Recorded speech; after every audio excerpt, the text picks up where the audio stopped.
Merhaba arkadaşlar, kanalıma ve videoma tekrardan hoş geldiniz. Bugün sizlere öyle bir tarif vereceğim ki özellikle bu mevsimde herkesin en çok ihtiyaç duyduğu bir tarif bu. Havaların soğuması sebebiyle öksürükler, hastalıklar başlıyor biliyorsunuz, özellikle çocuklarda.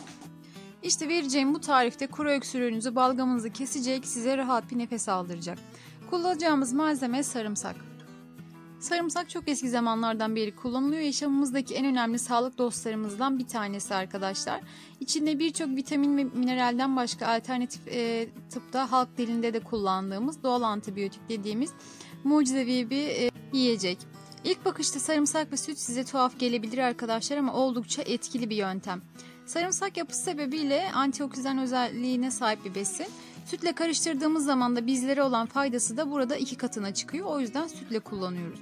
Öksürük dışında şu anda kansere bile faydası olduğu söylenen bu sarımsağın astım, zatüre, solunum yollarını açmakta, eklem ağrılarında ve dediğim gibi öksürükte sarımsaktan faydalanabilirsiniz arkadaşlar. Burada sarımsağımdan ben 2 diş alıyorum. İsterseniz 3 diş de yapabilirsiniz. Çok fazla sevmeyenler olacaktır. Tadını herkes sevmeyebiliyor çünkü. O yüzden 2 diş de koyabilirsiniz. Soyuyorum güzelce. Soyma işlemini bıçakla da yapabilirsiniz tabi ama doğrama işlemini kesinlikle bıçakla yapmayın. Havanda dövmemiz gerekiyor ki iyice vitamini çıksın. Sütle iyice karışsın. Kesmeyeceksiniz. Bu şekilde soyacaksınız.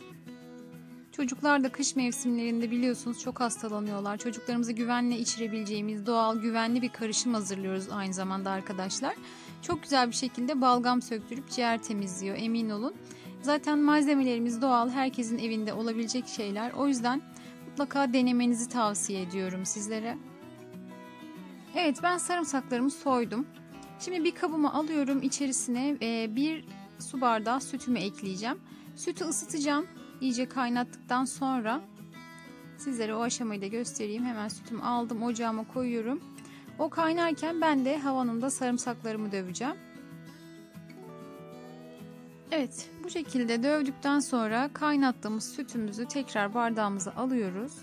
İçerisine de dövdüğümüz sarımsakları ekliyoruz. İyice karıştıracağız bunu ekledikten sonra. Daha sonra üzerine bir kapak kapatırsanız ılımasını beklemeniz gerekiyor. Çünkü sıcak sıcak içmeyin. Çünkü sıcak hem boğazınızı tahriş eder hem diş etlerinize, dişlerinize zararı olur. O yüzden mutlaka sarımsağı içerisine ekledikten sonra soğumasını bekleyin. Nasıl kullanacağınız kısmına gelirsek de gece yatmadan önce 1 bardak içiyorsunuz bu kürden. Daha sonra 2-3 gün içerisinde zaten boğazınızdaki o yumuşamayı hissedeceksiniz. 10 gün boyunca kesintisiz kullanıyorsunuz arkadaşlar. 10 günün sonunda o balgam, kuru öksürük, nefes darlığının gerçekten geçmiş olduğunu göreceksiniz. Görüşlerinizi ve yaptıktan sonraki yorumlarınızı aşağıya yazarsanız hepsini görüyorum, okuyorum, cevap veriyorum arkadaşlar. İzleyen herkese şimdiden çok teşekkür ederim. Kanalıma abone değilseniz abone olup zilinizi açarsanız videolarımı ilk siz izleyebilirsiniz. Şimdiden hepinize teşekkür ederim. Kendinize çok iyi bakın. Hoşça kalın.